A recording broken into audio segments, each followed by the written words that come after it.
Students, रहस्य के भाग 2 में आप सभी का एक बार फिर स्वागत है। छात्रों, रहस्य पाठ के भाग 1 में हमने जाना कि किस तरह से आर्यन और कनिष्का ने कैमरा हासिल कर लिया है और अपने इसी कैमरा के साथ वे हवेली में प्रवेश कर चुके हैं। हवेली में भीतर प्रवेश करने के बाद में उन्होंने जो वहां का दृश्य देखा वो कितना रोमांचकारी था। क्या वाकई वहां पर भूत प्रेत थे? क्या वाकई में वहां पर कोई ऐसी बात थी जिससे भयभीत होकर के गांव वाले वहां पर जाने से कतराते थे? तो चलिए रहस्य के इसी बात से हम पर्दाफाश करते हैं। देखते हैं आगे नए पैराग्राफ की तरफ बढ़ेंगे। बड़ी सावधानी से आर्यन ने अंदर झांक कर देखा। झांक कर देखना, अंदर की तरफ उसने चारों तरफ नजर झुक करके, हम गर्दन को अंदर की तरफ झुका लेते हैं और देखते हैं। उसने अच्छी तरह चारों तरफ देखा। हट्टे कट्टे, मोटे तगड़े, बड़ी बड़ी मूंछों वाले कई लोग पगड़ी बांधे बैठे थे। देखिए छात्रों, यहाँ पर चित्र देख रहे हैं आप। यहाँ पर हट्टे कट्टे मोटे तगड़े लोग यहाँ पर बैठे हुए दिखाई दे रहे हैं। उनकी बड़ी बड़ी मूछे हैं, सिर पर बड़ा सा साफा है, पगड़ी बांधे हुए हैं और देखो उनके साथ कमीज और पैंट पहने हुए भी कुछ लोग थे। कमीज और पैंट पहने हुए भी, देखिए यहाँ पर ये कमीज और पैंट में ये लड़का दिखाई दे रहा है, आदमी दिखाई दे रहा है। लड़का भी हो सकता है, आदमी भी हो सकता है। अगर लड़का होगा तो नौजवान होगा, बच्चा तो होगा नहीं उनके साथ में, जाहिर सी बात है। तो इस तरह से कुछ सभ्य लोग भी उनके साथ में थे। अब आगे का दृश्य देखिए और क्या है। उनकी आंखों से आग बरस रही थी। बोला, आग बोला, आग बरस रही थी। आंखें लाल लाल थी। जो लोग यहाँ पर बैठे हुए थे, मोटे हट्टे कट्टे, उन लोगों की आंखें एकदम लाल थी। ऐसा लग रहा था जैसे उनकी आंखों से आग के गोले बरस रहे हैं। सबके चेहरे डरावने थे। उनके चेहरे जो है डरावने लग रहे थे। उस समय वे खाने में मस्त थे। वे खाना खा रहे थे। अब देखिए भोजन में उनकी प्लेटें यहाँ पर नजर आ रही हैं। प्लेटों में उनके क्या था भोजन के रूप में, वह भी देखिए। कोई हड्डी चबा रहा था तो कोई रोटियां तोड़ तोड़ कर मुंह में डाल रहा था। उनके सामने मांस रखा हुआ था। वे नॉनवेज खा रहे थे, हड्डियां तोड़ रहे थे, रोटियां खा रहे थे। आर्यन ने उन्हें ध्यान से देखा। उनके गले में कारतूसों की पेटी लटक रही थी। छात्रों, यहाँ आप देख रहे हैं इनके गले में यहाँ पर कारतूस की पेटी, अर्थात जो बंदूक की गोलियां होती हैं उसे इस तरह से वे कंधे पर लटका लेते हैं। इसी को कारतूस की पेटी कहा जाता है। बंदूकें और तलवारें भी रखी हुई थी। वहीं पर कुछ बंदूक और तलवारें भी पड़ी हुई थी। कुछ लोग लुढ़के पड़े थे। लुढ़के अर्थात वे नशा भी कर रहे थे, मदिरा पान कर रहे थे, शराब पी रहे थे, साथ में ही मांस भी खा रहे थे। और जिन्हें नशा ज्यादा चढ़ गया था वे बैठने की स्थिति में नहीं थे, इसलिए वे लुढ़क गए थे, गिर पड़े थे। आगे देखिए। आर्यन ने इशारा किया।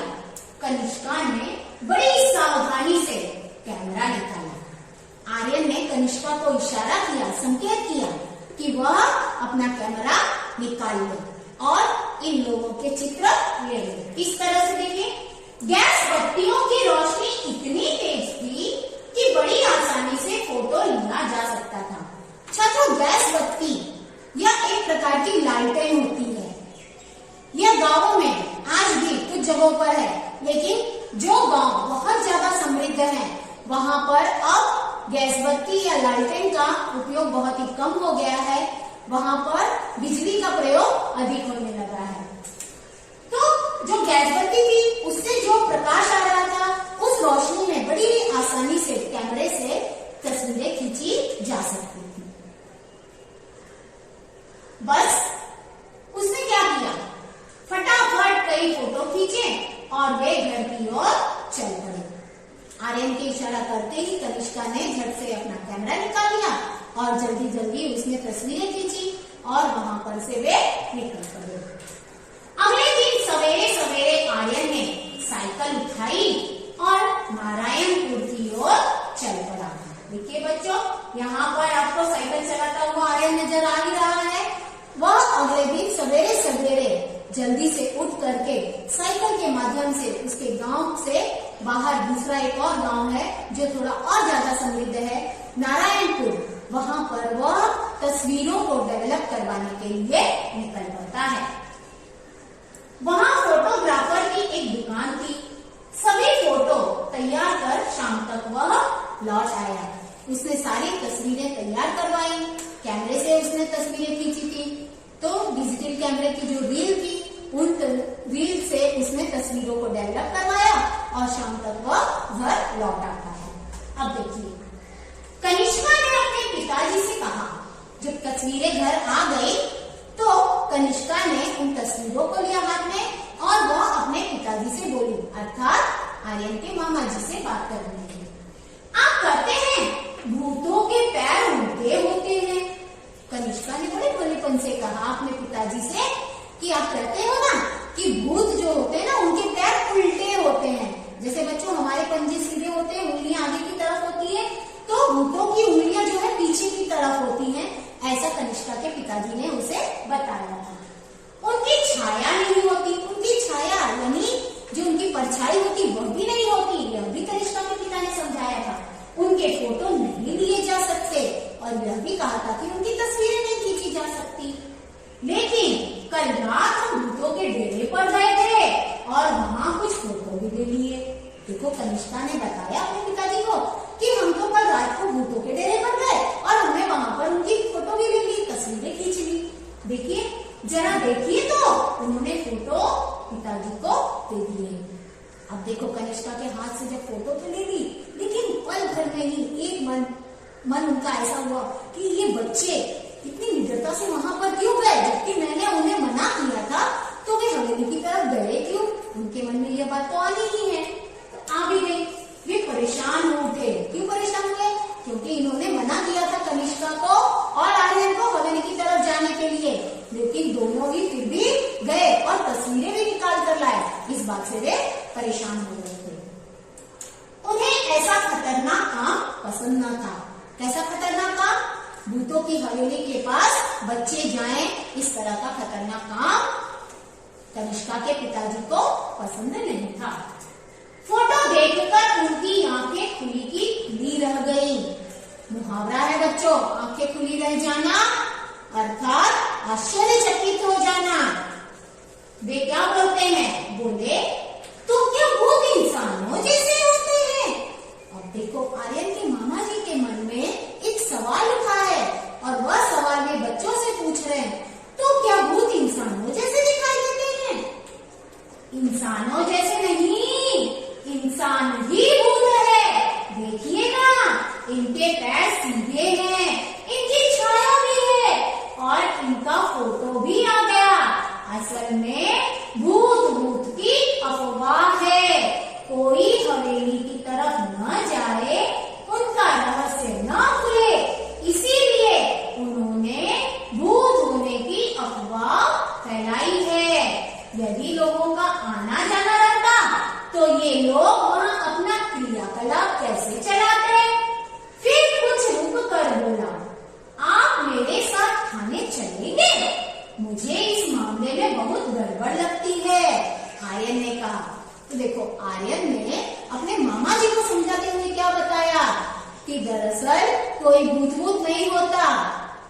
भूत इंसान जैसे नहीं होते, बल्कि जो इंसान है वही भूत का रूप धारण करके लोगों को डरा धमका रहे हैं, ताकि वे अपना काम करते रहें। क्रियाकलाप का अर्थ होता है काम, अर्थात कोई भी कार्य करते रहें और लोगों को डरा करके वे अपना काम आसानी से कर सके। इसलिए अफवाह फैलाई हुई थी, उन्होंने झूठी बात फैला दी थी कि यहाँ पर हवेली में भूत हैं। तो इस तरह से गांव वालों को डराए धमकाए हुए थे वे लोग। देखिए आगे क्या होता है। थानेदार ने फोटो देखते ही कहा, इन डाकुओं के गिरोह ने कई वर्षों से बहुत ही उत्पात मचा रखा है। जब आर्यन और कनिष्का ने तस्वीरें मामा जी को बताई तो मामा जी की समझ में आया कि वाकई में ये लोग कोई भूत नहीं है, बल्कि बहुत बड़ा डाकुओं का गिरोह है। तो मामा जी को साथ में लेकर के आर्यन जो है थाने में पहुंचा। थाने में थानेदार के सामने उसने सारी तस्वीरों को बताया।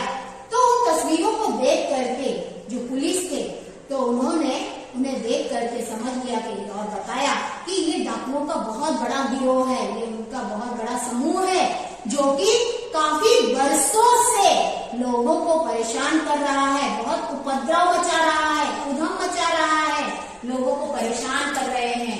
डकैती, राहजनी इनका पेशा है।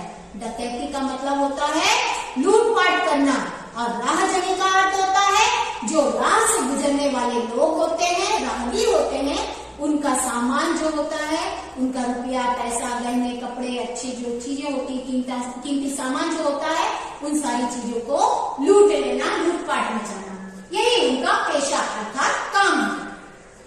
कई वर्षों से इनकी तलाश की जा रही है। पुलिस ने बताया कि बहुत सालों से इन्हें ढूंढा जा रहा है, मगर ये पकड़ में नहीं आ रहे थे। इनको पकड़ने के लिए पुलिस ने अपना खून पसीना एक कर दिया है। खून पसीना एक करना यह भी एक मुहावरा है, जिसका मतलब होता है कड़ी मेहनत करना। कई वर्षों से पुलिस जो है कड़ी मेहनत करके इन्हें पकड़ने की कोशिश में लगी हुई है, लेकिन पुलिस इन्हें पकड़ नहीं पा रही है। शाबाश, तुम दोनों ने बहुत ही बहादुरी का काम किया है। कहाँ है ये? आप तैयारी कीजिए, ठिकाना मैं बताता हूँ, आर्यन ने कहा। देखिए इस चित्र में किस तरह से पुलिस ने यहाँ पर आर्यन को शाबाशी देते हुए कहा कि साथ में कनिष्का को भी शाबाशी मिली है, तुम दोनों ने बहुत ही बहादुरी का काम किया है। दोनों को शाबाशी मिली यहाँ पर पुलिस के द्वारा। चलिए छात्रों आगे बढ़ते हैं। उस रात भूतों के डेरे पर पुलिस ने छापा मारा। छापा मारा अर्थात उन्होंने रेड डाल दी। दोनों ओर से गोलियां चली, डाकुओं की तरफ से और पुलिस की तरफ से, दोनों ही तरफ से गोलीबारी होने लगी। सवेरा होते होते डाकुओं ने हथियार डाल दिए। छात्रों, सवेरा होते होते डाकुओं ने आत्मसमर्पण कर दिया। हथियार डालना मुहावरा है जिसका अर्थ होता है आत्मसमर्पण अर्थात सरेंडर कर देना। छात्रों देखिए, जैसा कि यहाँ पर बताया कि सवेरा होते होते उन्होंने हथियार डाल दिया, इसका मतलब यह हुआ कि रात भर पुलिस की तरफ से और डाकुओं की ओर से गोलियां बरसती रही, और इस मुठभेड़ में पुलिस वाले भी कुछ घायल हो गए, जख्मी हो गए, और डाकुओं में भी कुछ लोग जो है मारे गए, कुछ जख्मी हो गए, और थोड़े से जो बचे वे अपनी जान बचाने के लिए खुद को समर्पित कर देते हैं, पुलिस के हाथों लगा देते हैं। उनके कुछ साथी मारे गए और कुछ पकड़े गए। गांव वालों ने हवेली में बसे भूतों को देखा तो चकित रह गए। सभी डाकुओं के आतंक से मुक्त हो गए। आतंक मतलब दहशत, उनके भय से वे आजाद हो चुके थे। तो इस तरह से लोगों को यह समझ में आ गया कि हवेली में कोई भूत नहीं, बल्कि इन डाकुओं ने अपना डेरा डाल रखा था और हम इन्हीं को भूत समझ करके वहां जाने से डर रहे थे। आगे बढ़ेंगे।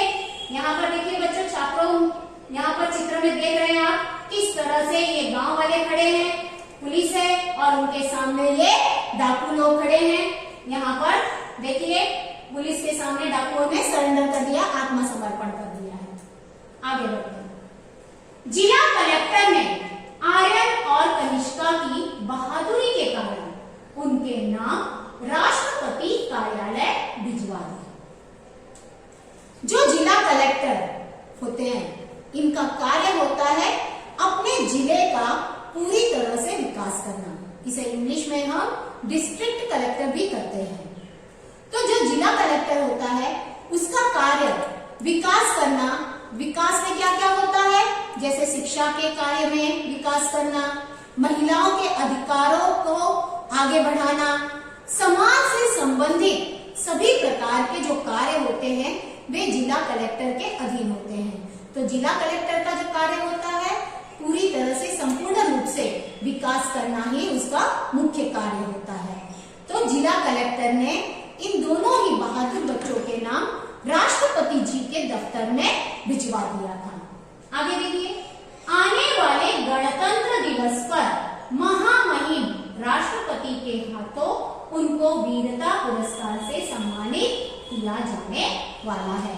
छात्रों, गणतंत्र दिवस अर्थात 26 जनवरी, हर 26 जनवरी को हमारे भारत देश में जो बहादुर बच्चे होते हैं उन्हें ब्रेवरी अवार्ड से सम्मानित किया जाता है। उन्हें बहादुरी के पुरस्कार से, वीरता पुरस्कार से सम्मानित किया जाता है। यह हर साल होता है। तो उसी तरह के पुरस्कार से, उसी वीरता पुरस्कार से इन बच्चों को भी राष्ट्रपति के द्वारा सम्मानित किया जाने वाला है। तो छात्रों, इस पाठ में हमने देखा कि किस तरह से कनिष्का और आर्यन ने अपनी बहादुरी और सूझबूझ से इतने बड़े डाकुओं के गिरोह को पुलिस के हत्थे चढ़ा दिया था। किस तरह से उन्होंने पुलिस को पकड़वा दिया, इस तरह से इन्होंने पुलिस के सुपुर्द कर दिया है। और इसी तरह से इस पाठ से हमें यह भी शिक्षा मिल रही है कि हमें भूत प्रेत पर भरोसा नहीं करना चाहिए, इन बातों पर विश्वास नहीं रखना चाहिए, किसी भी तरह के अंधविश्वास को नहीं अपनाना चाहिए, इनसे हमें दूर रहना चाहिए। और हर एक बात के पीछे कोई ना कोई वैज्ञानिक दृष्टिकोण होता है जिसे हमें अपना लेना चाहिए। तो यह कहानी हमें वैज्ञानिक दृष्टिकोण को अपनाने के लिए प्रेरित करती है। तो छात्रों, इस रोमांचकारी कहानी को आप सभी भी अच्छी तरह से समझ गए होंगे और सीख भी गए होंगे। छात्रों, अच्छी तरह से समझदारी के लिए आप सभी को बहुत बहुत थैंक यू।